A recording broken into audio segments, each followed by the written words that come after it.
Welcome back mga katambalan, mga hot topic and issue pag-usapan natin. Update po tayo kay Alden Richard at kay Catherine Bernardo na kung saan nga po ay dumalo.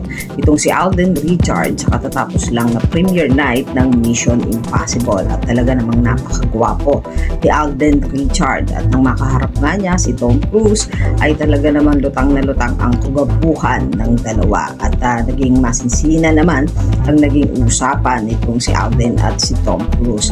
At in-enjoy din ni Alden Richard ang pagstay niya doon sa Korea at kumain niya ito doon sa masasarap na restaurant at dumalaw din itong si Alden doon sa bilihan ng bisikleta kung saan nga ay may post pa nga itong si Alden na bumili ito ng sapatos na ginagamit niya sa pagbabike at talagang in-enjoy din ni Alden yung pagstay niya at talagang makikita naman kay Alden na talagang enjoy siya sa pagdalo nga niya sa naging premiere night ng Mission Impossible. Kita rin na kumain nga itong si Alden ng ice cream sa Seoul na ipinost din niya.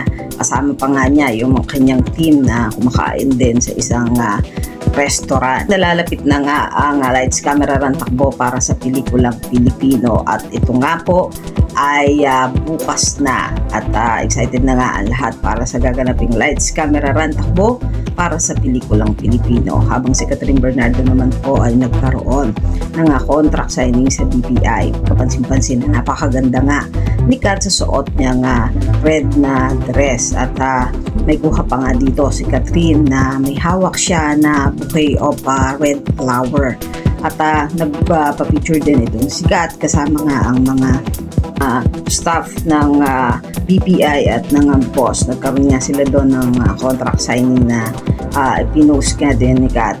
At samantalang makikita naman si Kat tuwing Sabado at Linggo sa Pilipinas Got Talent kung saan isa ito sa mga judge. Kapansin-pansin din ang pagiging observant at kwela ni Kat sa PGT. Yan yung mga update natin ngayon kay Alden Richard at kay Catherine Bernardo. Kayo mga katambalan, ano ang masasabi nyo? Comment lang sa comment section at pag-usapan natin.